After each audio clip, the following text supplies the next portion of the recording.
Hey everyone, it's Jeff Amber, High Time to Talk, and my extra special co-host today, Michael Duber. Hi, time to talk. I'm Michael Duber. Thank you for inviting me, man. This is cool. I like talking about things that make me feel extra high. Oh shit! I like talking about feeling high. You ever been sober and you just start talking about being high and you get high? I don't know if that happened, but it definitely gets me thinking about it. That is awesome. Well, thank you for inviting me on your show, Jeff. I appreciate it. Thank you so much for being here. So, unfortunately, we had a few cancellations today. So, Mike and I are gonna do a different show. So, anyways, Kobe Bryant, dude. Aw, man, that's sad. It's very unfortunate because he was an inspiration for so many people. And kids and people my age grew up with Michael Jordan and then transitioned into a Kobe era. And it's just, it's kind of bummer, man. It's a bummer. Yeah, I got the news by text from one of my friends. It was pretty tragic. Man. It's got I feel sorry for everybody that was affected in that accident, that horrible, tragic accident. But yeah, his legacy will definitely live on. Mm. So I have a fear of flying, actually. I haven't flown since 2008. And when I did, I got as high as I could, and I slept my layover, and I got stuck. Oh shit! Yeah. Which town was that at? I got stuck in Indianapolis, Indiana, and I was going to Michigan to pick up a car. And after that, I was like, I'm done flying, because like if my body and my mind need that many drugs to get me to fly, then I don't want to. You know. Yeah, it's especially those long flights, and yeah, the commuter flights are interesting. The little planes, you ever taken those? I have never taken a small little plane. No. Yeah, that's an adventure. My daughter lived in North Dakota for a while, and I think I took a commuter plane there. But yeah, it's definitely a wild ride. But yeah, I work Hoover Dam Lodge or out at Boulder City a couple days, and they have Papillon helicopters out there. And I just found out every employee gets one free ride. So I've never been on a helicopter. Have you? Choose wisely, man. I've never been on a helicopter. No, I don't like planes. I don't think we as humans were supposed to be in the air like that. You know? That gravity will get you every time. Yeah, I don't think we were supposed to be in the air. I really don't. Worst comes to worst, you like end of humanity. You take a rocket to the moon, or to another planet to, habitat. Like just live. But I don't think we're supposed to be flying. So we could have like a whole planet of dubers.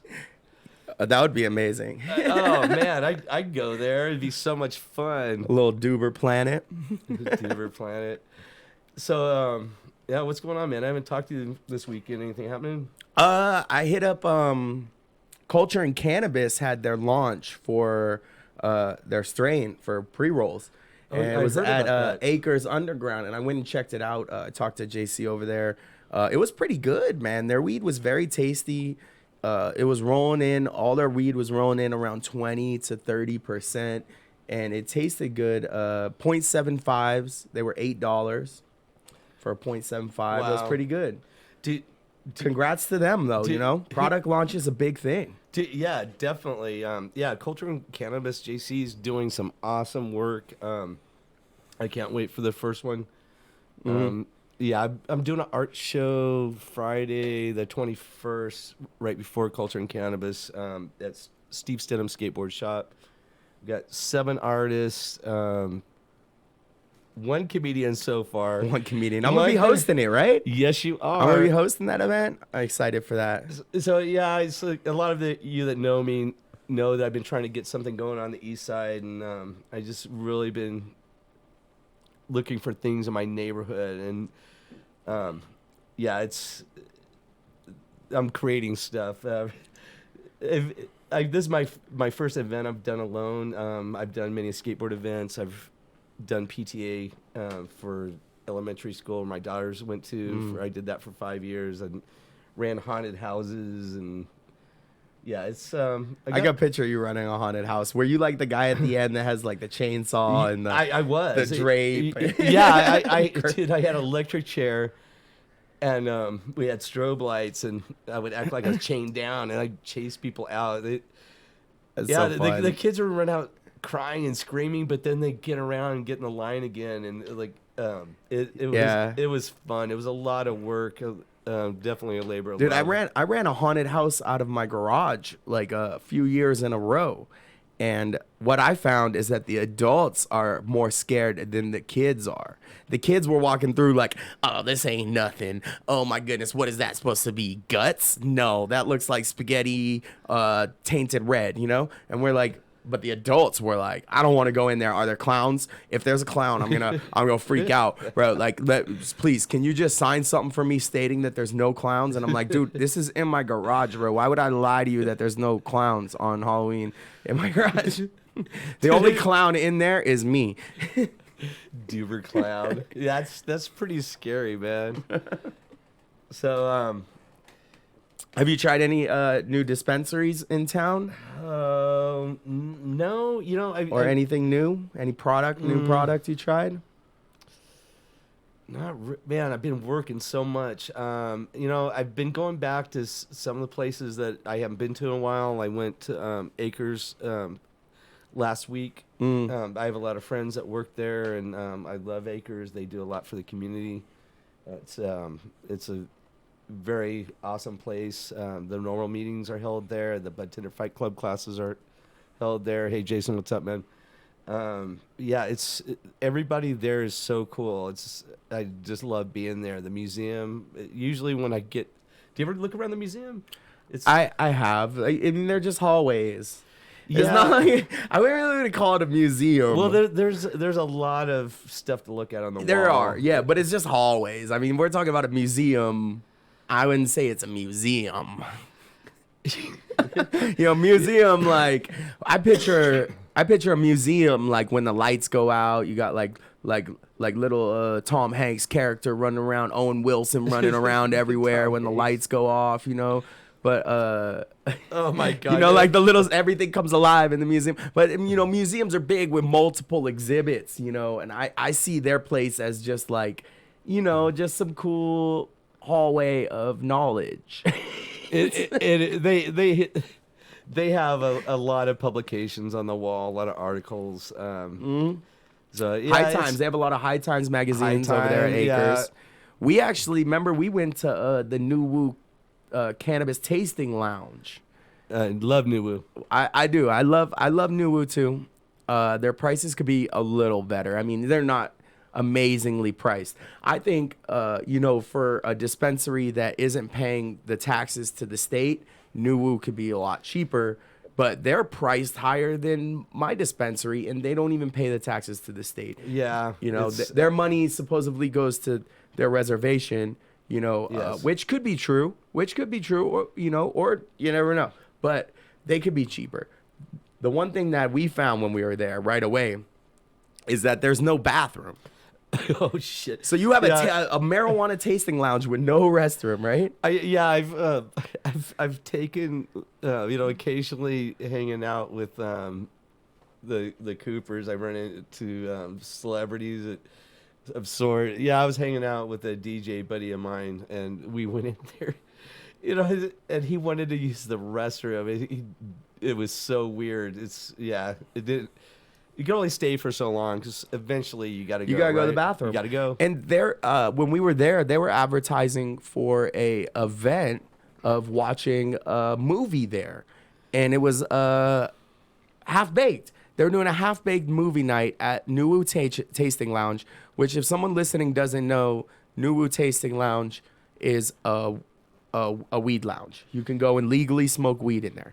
Yes, it's the first tasting lounge. I forget the opening date, but I was there a couple months ago, 2 months ago.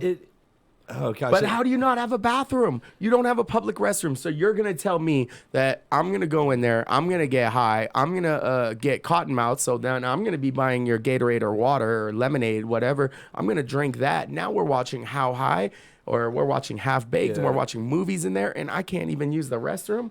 They were so adamant about it. They were like, we can't let you. And I'm like, what are you guys running? I think what it comes down to, it's the employee bathroom, and you probably have to have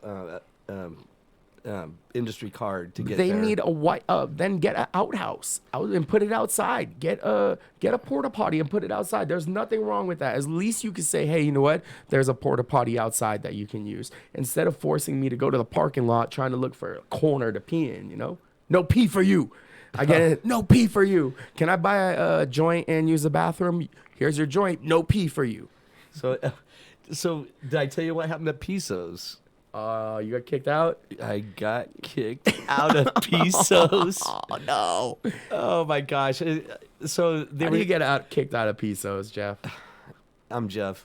How do you get They were doing stocking stuffer specials, $20. They had some extracts and a couple of vape pens, which my brother prefers. And I won't say the name of the brand because they're awesome. It wasn't their fault. But I had 2 vape pens. One failed, one did not.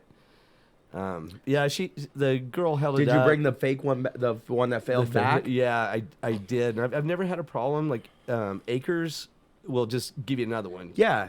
But I go there all the time. And then I talked to the company that carried that product, and they said it's not in production anymore. Oh, because they're all suck. Yeah, it's. Yeah, my friends don't go to Piso's, and if you know who goes to Piso's? Uber drivers bring tourists to Piso's. Oh, that's who goes there. That place is a money cow. It's filled with Uber drivers bringing people there because they're paying the Uber driver like $10 to bring 15 a drop, cash. So you pull up in a car with 1 tourist, 3 tourists, whatever, your Uber, Lyft driver, you drop them off there. There's a dude that comes out to the car and hands you cash. That's how that works there, that operation. Yeah, it's definitely not a locals place. I don't know about it. It's on the east side too. Yes. Yeah, they get a lot of riffraff out there too. The dive bars right there. It is. When you got kicked out of Piso's, where'd you go? Dive bar. Dive bar. Right to the dive bar. It's oh man, I was hanging at a dive bar. I was carrying this vape around, and what they didn't understand, my brother had it in Boulder City, so I carried this thing around, and I've had carts fail before, and then I lose them and don't return them. So I was focused on this one, and the outcome was just bad. It's the way they handled it, and when I talked to the girl and asked for her name, she asked why. I'm like, well, I want to write a review. Then she wanted to fix the problem. Yeah. But the damage was done. Problem's already done. It happened. The manager was running around, and I saw him handle another situation, and the customer left happy. The guy knew I was waiting. He ignored me. So when I finally got called, I was like number 7. The manager was on break, the other one. So I went back, and then I feel bad for the poor little girl I got mad at. I feel like the dispensaries have been open for long enough to where most of them should have their shit together. Your business too. There's no reason why we should be treating dispensaries differently than other businesses. Why? Exactly. It's and I love going to other dispensaries, other cities, other states, and see how things are handled, how products are displayed. Because I don't know if you may know this. I started an Instagram site, then that's how we found each other, to learn about marijuana, because I used to sell pot. But I knew almost nothing about it. And this is why I have the show right now, is because I set on a journey to learn. And but as consumers, from what I see, as consumers, we treat the dispensary better than we should. We do. Because we're like, we could get screwed over at the same dispensary, and we still go back there as consumers. Take your stand. Fuck Piso's. Don't go there anymore. Fuck them. I'm saying it live on air. Fuck you guys, Pisos, because you guys have shaken me when I've gone in there. And you're trying to be all rich up in that motherfucker. They're trying to be rich as shit in there at Pisos too. They're like, oh no, that's $80 an eighth. I'm like, that's $10 a.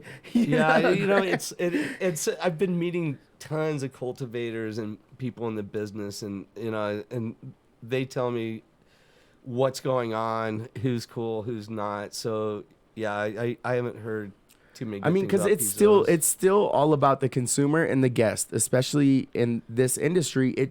We tend, as the consumer in the weed industry, from what I see, just perspective, to let the dispensary control us, and we still go back there to that same. And there's enough dispensaries to where we can go to one that takes care of our needs and treats us well and is nice to us, because so many of them, they're not nice. They're busy and they want to treat us like crap because they're busy. Yeah, yeah, I don't think I think they're only allowed to talk to us for so long because True, but during I talk a lot, so you know that. Right. I go to my one of my favorite dispensaries, and lately an incident happened. I go and I'm just going to get one pre-roll, and you know when you're going to get one pre-roll, you say a pre-roll only. You know, it's like buying Right. It's like buying the cheapest thing on the menu, one pre-roll only, you know?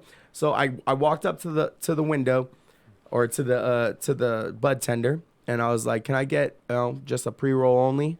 And she's like, "That's it?" And I said, "Yep."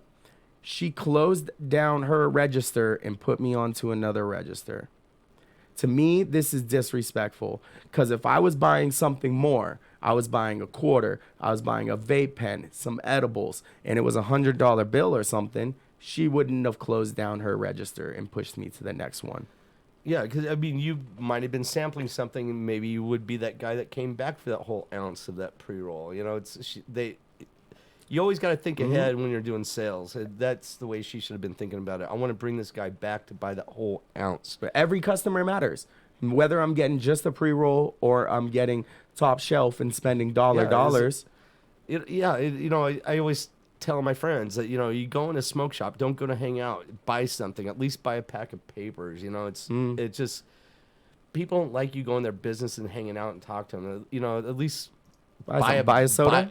Buy a soda. Every smoke shop usually has Arizona iced tea. Buy Arizona iced tea for $1. Hang out, then you chat, then you ask about things that you're interested in, you know. But I think we let the dispensaries control us a little bit as consumers. You know, if that was McDonald's, I would never go back there. If that was Walmart, I'd probably go to a different Walmart after a few incidences. But we let the dispensary control us as a consumer, and it shouldn't be that way because they need our business. Yeah, it's the dispensary in Henderson I really like. I was using them for a while. They had really good specials, but I was commuting between Henderson and Las Vegas. So they were convenient. I just haven't been back to them because my needs have changed. They're awesome. Then have you tried Nevada Made? They have flat fee pricing. The taxes are figured in, so that's pretty cool because you know you don't have to do math and what you pay. The price you pay that's it. You know. It's going to come down to where people are going to go to where they want to go because of guest service, you know, minus the fact that they got to drive far to get there a little bit, depending. But I go to Acres often because I like how they treat me there. They are super nice at Acres. They are. From the woman at the front door, from the security guard right when you get in, to the woman at the front door, to every single bud tender and every single manager there, to all the way to the underground. Even the underground, they're super nice. And they're a little more quick in the underground. It's a little more turn and burn, but that's expected because it's only on a couple days a week and it's a special event. But everyone in there is just so freaking kind. The underground is so cool. For those you guys that haven't been here, can you describe what the underground looks like? So you kind of go into like a weed bat cave, maybe.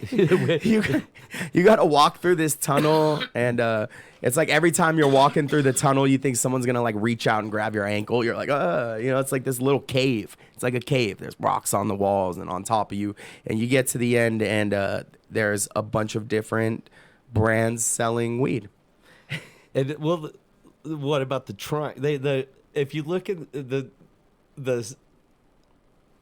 place is set up so cool. They have trunks behind the counter that opened up with like fake bags of pot, like drug dealer looking trunks. It's a great space. They got like half a car is what he's talking. It's like the back end of a car with the trunk open, and they got like a bunch of bags of like they look like fake nugs. So yeah, they fake nugs. They a bunch of burlap sacks. It's funny. I actually the first time I went in there I was amazed. They did such a good job on that, and I'd like to see more dispensaries get into specialty or sales. I don't know. It's cool. It's like I love going there. When I go to Acres, I get excited. We're gonna go to break? We're gonna go to break. We gotta pay the bills. You guys hang around and we'll chat some more weed talk, dispensaries, growers, when we come back. You can't drive through a neighborhood without seeing empty homes or signs saying foreclosed or bank owned. These homeowners lost everything, and you could too. If you're behind in your mortgage payments and worried about losing your home, uprooting your family, and finding some new place to live, you need help and you need to act quickly to save your family's home. A team of foreclosure defense lawyers can help you. These are local attorneys in your state with experience in all areas of foreclosure defense. They can work together to find a solution to save your home and keep your family together. If your mortgage is $150,000 or greater and you're behind in your mortgage payments, call now. Learn how you can help save your home from foreclosure. 800-506-4885. 800-506-4885. 800-506-4885. That's 800-506-4885. Hey, Radio Vegas Rocks listeners. It's your favorite habitual line stepper, Sober Sal from the Not Playing Stupid podcast. For those who know me, I'm all about barbecue. The problem I always run into is finding a place when I'm out of town that is one, amazing, and two, won't cut into my drinking money. So next time you're in Vegas, you gotta check out Jesse Ray's Barbecue. Jesse Ray's Barbecue is an award-winning barbecue joint that serves Vegas's best slow-smoked ribs, chicken, pulled pork, hot links, and my favorite, brisket. Trust me when I say it's not just good, it's delicious. So before you blow your kids' college fund at the roulette wheel, or marry the chick you met 5 hours ago while playing Keno, make sure you do it on a full, happy stomach at Jesse Ray's Barbecue, located at 5611 South Valley View Boulevard, right behind the Mandalay Bay Casino. Mention you heard this ad from my show, and you get a free punch in the mouth from sweet old Jesse Ray herself. That got some kick. So don't forget Jesse Ray's Barbecue, where they're all about that butt.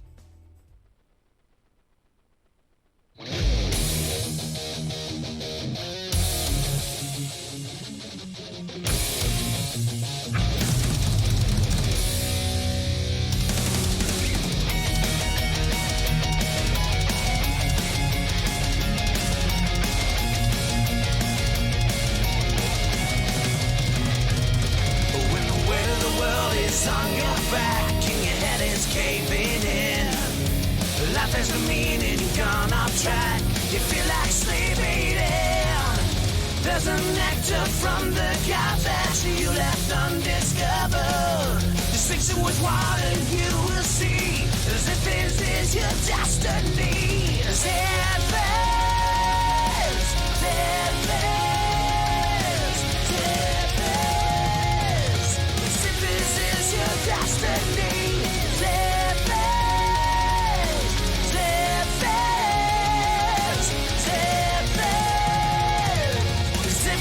Is your destiny.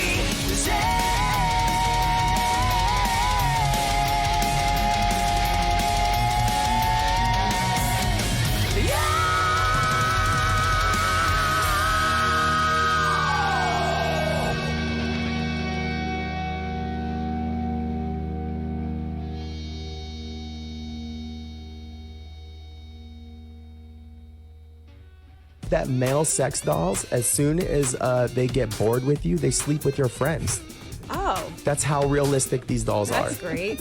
And they start playing Madden all day and Yep. Drinking beer. They never listen to you.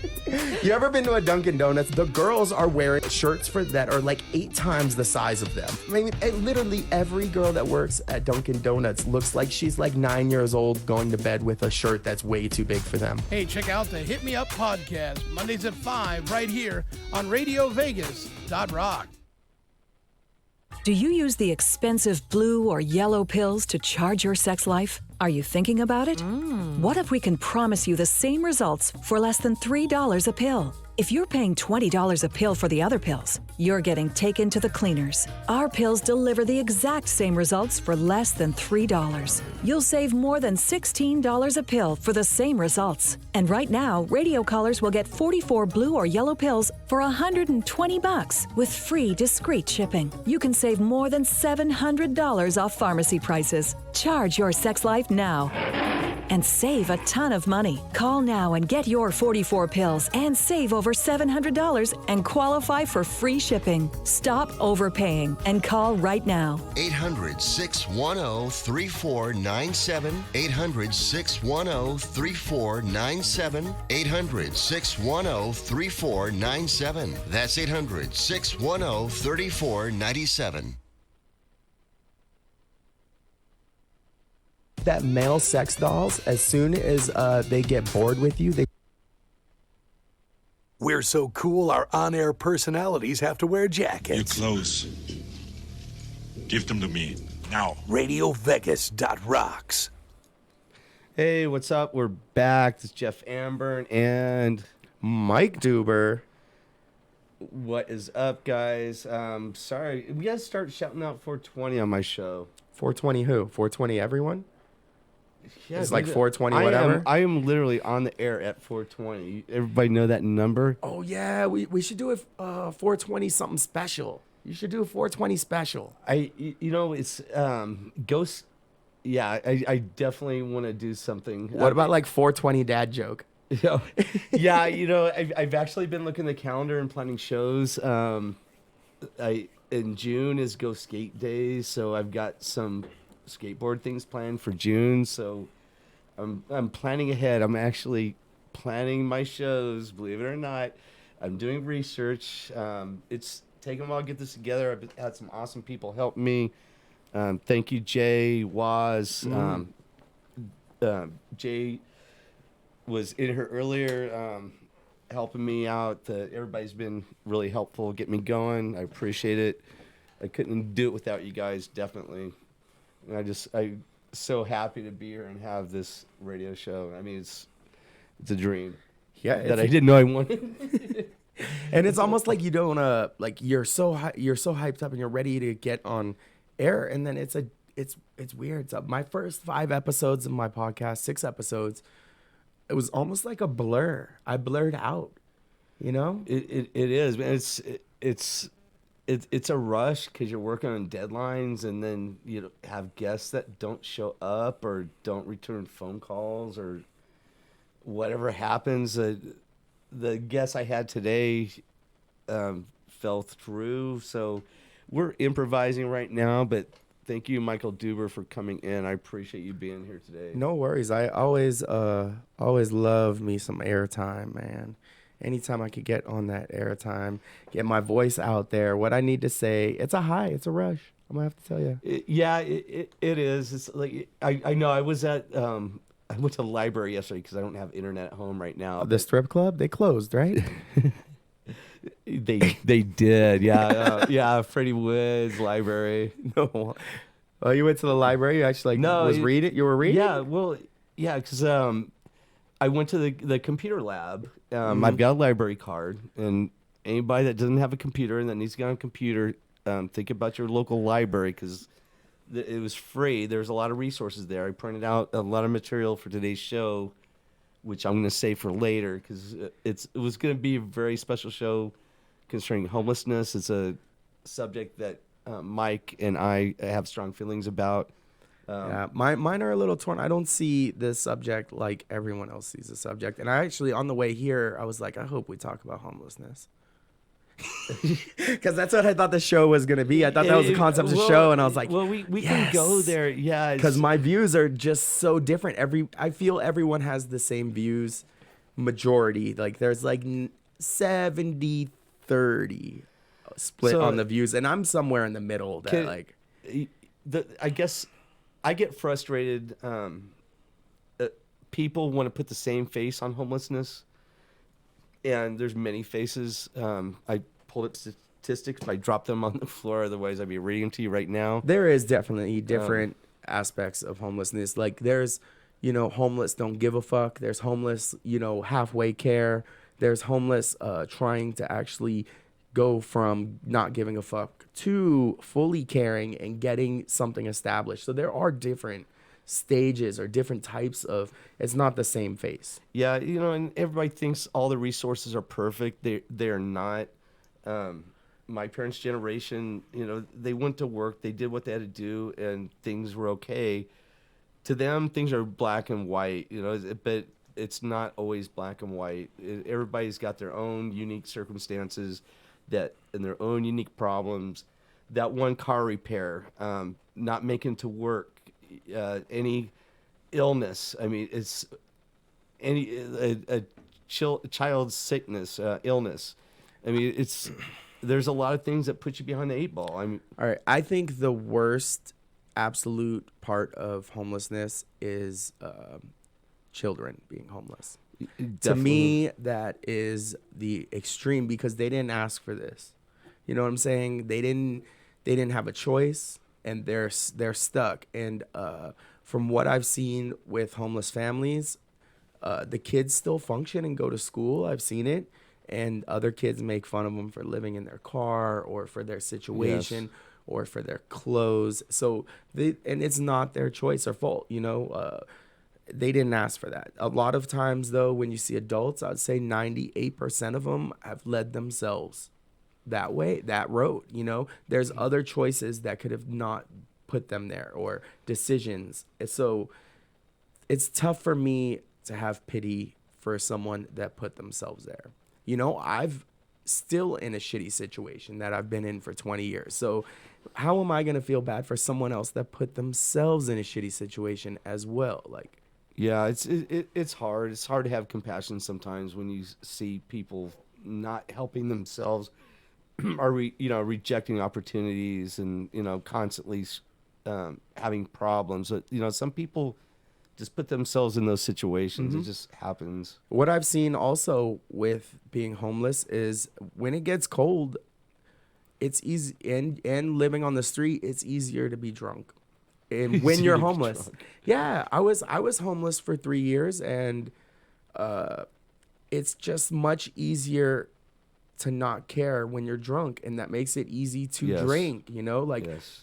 If I wasn't drinking when I was homeless, because there was times when I wasn't drinking and still homeless, I cared what I looked like, I cared what I smelled like, I cared where I slept. I wasn't just sleeping anywhere. I was staying away from, people just walking around. But when you drink, all of that goes away. You don't care who's walking by you. You don't care what you smell like. You don't care what you wear. So, man, and it's tough because sometimes in your mind, when you're homeless, you're like, if I just start drinking right now, by the end of the night, I'll be fine, Yeah, gosh, it's got to be so hard. I couldn't imagine. When were you homeless? Oh, there was stints starting at 18, man. Starting at 18, and it was a choice. Like, I didn't want responsibilities. I didn't want to be around my family. I didn't want bills. I didn't want a job. And a lot of it, when it comes to being homeless, is that's how it is. A lot of the homeless people, and not all of them, but a lot of them, just don't want responsibilities, and they like how they live. Yeah, it's pretty hard functioning in our society sometimes, and I can see how scary it is for a young person to break out and try to make it. I couldn't even imagine starting at this point in time, starting out as a young person. It's so challenging. There's a lot of opportunities in Las Vegas, but you can get a job anywhere doing anything you want, but it's what you're willing to put up with and how you want to spend your days and time and how much money you want to make. And what's sad about it is that a lot of areas in major cities, especially on the East Coast, there's areas where homelessness is like glorified. Like the teenager kids hang out with the homeless people and look up to them, and that's kind of how I got involved in it. When I was 18, I was living in Boston, right outside Cambridge, Massachusetts, and they have one area, it's called the Pit in Harvard, right out of Harvard Square. And all the homeless people, crowd hangs out there, and the teenagers see them and they come and talk to them and, hey, buy me beer, this and that. That's how it starts. You're under 21. Someone's going to buy you beer. These guys are going to buy you beer. You start hanging out, you drink with them. Next thing you know, you think it's cool to be like them, and they're homeless. Yeah, I don't know if I condone having homeless people buy you beer, but the social aspect of that, that's cool. And that's the way it was, because these guys were edgy. They were edgy. They listened to their radio out on the sidewalk, and they threw things at people that walked by and yelled at them. A lot of them were punkers. This carried from the 80s into the early 2000s of that punk rock generation out there, and the kids looked up to it. And these guys were just literally as dirty and down low as can be, people's. Wow. Yeah. So this is where I found out that maybe this life isn't for me, because I had a couple altercations with people. I had a fight over a Walkman. I got a Walkman stolen from me in a fight. I heard the chessboard. Oh yeah, when I was 8 years old, a homeless guy stole a chessboard from me, and he was supposed to bring it back the next day, and he didn't. So that was like one of my first things. But other than that, like when it comes to the homeless communities, some cities, they don't look after each other. They take from each other, Yes. So when you are homeless, you become like, gotta watch my back for everyone else that is homeless. And there's not enough resources out there. It's people think they could just walk in and have a shelter. It's not like that. It's luckily I haven't had to navigate that system in Las Vegas, but through my things in my personal life, I could see how difficult it would be. I went to UMC Quick Care last night, and I ended up going home because I've been coughing for the last couple months. I just couldn't handle it anymore. But I'm thinking I'm feeling better. I got some sleep today. But yeah, it's I went to go pick up my brother from the hospital with my parents a couple weeks ago, and this is an interesting story. My brother was in UMC. I forget which wing it was, but anyways, there was a guy in there, and I started talking to him. He had lost his foot from a staph infection. Oh. Homeless gentleman. He's probably in his 30s, but he cared more about getting his painkillers than losing his foot. And I've heard about stories like that, but it was like a kick in the face. Just seeing that person and knowing that he probably not going to be around too much longer because of his situation. But yeah, he got his foot cut off, and to him it was like losing a toenail. It was really weird.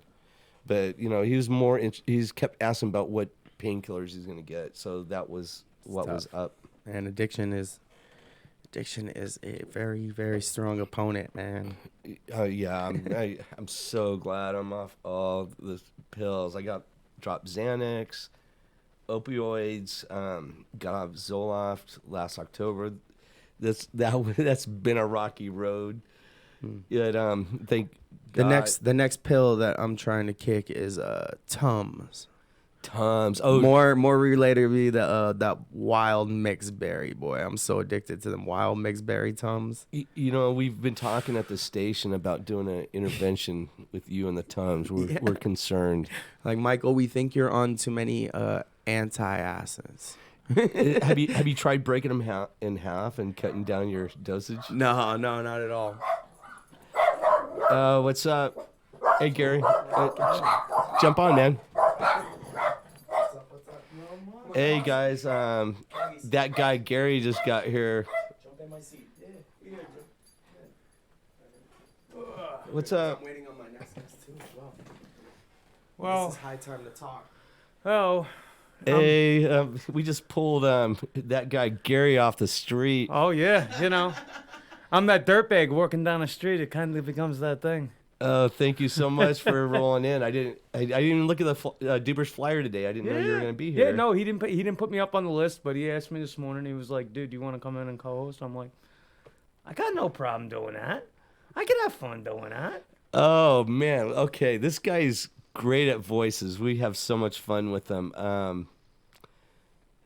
Hey, do this one, Kyle. Oh God. Every time I think of a Kyle, I think of some guy that's just going to come up to you and just start some shit with some guy. And it's going to always be a thing because Kyle, you just want to smack him in the face 92% of the time. That's every Kyle I've met anyway. Every Kyle I met too. That's so good. Yeah, man, you had me cracking up the other night when we hung out. Oh, yeah. We did Jesse Ray's barbecue together. That was fun. That was fun. Yeah, and you guys, we got 30 pints of blood donated that day. Jeez, and there was that's only pretty awesome. There was only 18 pints expected for outcome. So, whoever doesn't believe in the power of radio, was very powerful day for us. It's a lot of radio stations can do fundraisers, but who could get blood out of people? We can. I mean, that's pretty awesome when you think about it. The power of the voice. I mean, I work with my voice every day of my life, and it's a powerful thing. You notice that people get drawn to it and stuff like that, and the fact that you can put that out on the airwaves and let people know, hey, dude, come down, be a human being. Yeah, it's trying to get more people listen to the radio station. It's a great station, a lot of great talents on here, and I really believe in it. And yeah, it's power of the microphone. We're totally un-FCC regulated, so we can talk about whatever we want. We just can't show nipples. Yeah, you show nipples. That's that's Howard Stern levels of breaking FCC down. Yeah, we should do a shirtless show one day and just cover our nipples with duct tape. With duct tape. There you go. Yeah. Have you seen the AVN Awards? The pictures. Yep. Oh my gosh. Yeah, I saw a friend of mine. She's standing in Jessie Ray's with her big duct tape boobies out. And it's so many people I know are connected to Jessie Ray's. It's weird. Well, it's like I was on Instagram the other day. And one of my buddies, Benny Pitts, he's got a picture of him. This is this little 5'2" nothing guy. I met Benny. And he's standing next to this big, tall. She has to be 6 foot tall, and her tits were the size of him. And it was hilarious to me because all I can think to myself was, bro, don't jump in. You're gonna get stuck. I could see Benny getting stuck in between. I could see humongous boobies. I mean, let's get serious now. I could see Benny getting stuck between ass cheeks too, because he's all about the tits and the ass. yeah. Benny's cool. For you guys that don't know Benny Pitts, he hosted my friend Mike Duber's Karaoke comedy roast at Golden Tiki a while back. That was an awesome event. I've met him through the circles too. Once a comedian in Vegas, you kind of meet people, whether you want to or not sometimes. Yeah, I never thought I'd be hanging out with you guys, but it's the comedians have really embraced me. They put up with me. I've done a couple open mics, but I sucked ass. So now I just go hang out with those guys, and I promise not to go on their microphone. But these guys are giving me tips, on everything. And the people that have been helping me out, the comedians have been there for me. Duber, Gary, I'm so glad you jumped in the seat today. Yeah, no problem, man. No problem. I enjoy letting my voice get out there. It's a beautiful thing when you do that. But honestly, when you got a message to spread, it's even a better thing. And I see the message that you're spreading with this, and I appreciate it. Thank you. Yeah, it's today's show was supposed to be on homelessness. We did a little bit in the previous segment, but there's some guests I'd like to have come back on because it's a very hard subject in Las Vegas that we all talk about. So I know. You guys. I wish I could pull that clip of you guys last week. I mean, it's tough when you were homeless and you look at the homeless and kind of like what Mike delved on last week with that. As a person, I've been homeless here. Yes. I've been homeless back in New York. It's a scenario you put yourself into in life. It's nothing. Now, I'm not going to say that there's not a lot of people out there that haven't been put into that scenario. There are plenty out there. You see them walking down the street. They're gone in the head. The mental house is getting.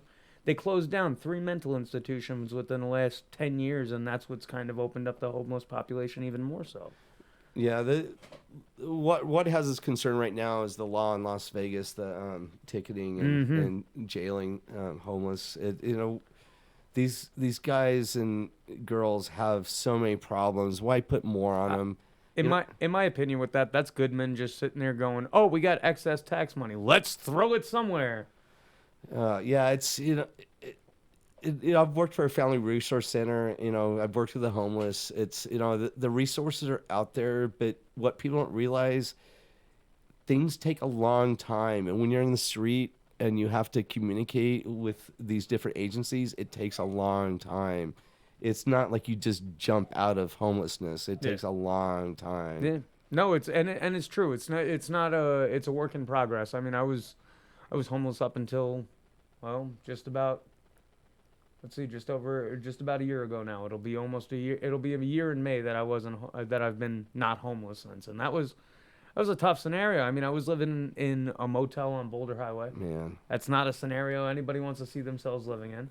Yeah, well, at least you had a bed. Exactly. I mean, it wasn't much. I had to share literally. So it was me and my 3 siblings living in a 1-bed motel room.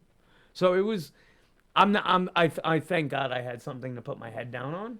But the ultimate reality is, when you're homeless, even if you're not living in the street, you're still homeless, and you can still feel for that. Yeah. Yeah. Yeah, it's, how can you not have compassion? People say, I don't want to give them money, which I understand. I always carry drinks and food I hand out. So, I mean, it's, please say hello to a homeless person when they walk by. Don't put your head down. They're still human beings. They're still human beings. They still want to be recognized.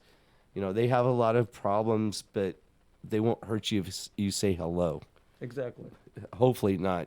Anyways, we're wrapping up here. I think we're getting ready to be cut off. So, but man, thank you so much for jumping on, man. No problem, bud. No problem. Yeah, we'll have to do some more in the future. I'm glad you make it today. Oh yeah, for sure. We're gonna have some fun. Yeah, I know. I really wanted to get you on the art show is doing, but you said you're working. Yeah, the problem is when you're working a full-time job, but then trying to run shows, it's. Yeah, this I can relate to that. Yeah, that's exactly what I'm doing right now.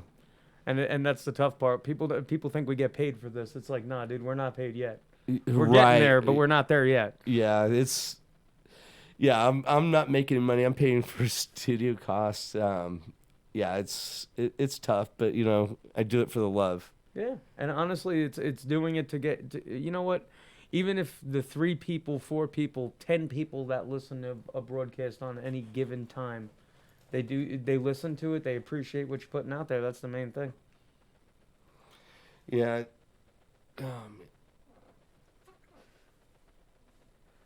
I don't know when it's supposed to. Did it cut off yet? Anyways, yeah, we're supposed to cut off like any minute now, so we're just winding down. Yeah, for sure. You got any shout outs or? Well, if anybody's looking to do anything, then I come down to the Strip Boulevard Showcase, Ryder Rock and Riley's. I'll be hosting. That guy Gary Van Gordon, come down and watch a great show. Definitely, he's really good. I've hung out with him. He's done the show on Mike's show. Gary's awesome. I can't wait to see him. Yeah. Thank you very much. I appreciate it. Thank you for coming on, man. Yeah, I no appreciate problem, it. bud. No problem.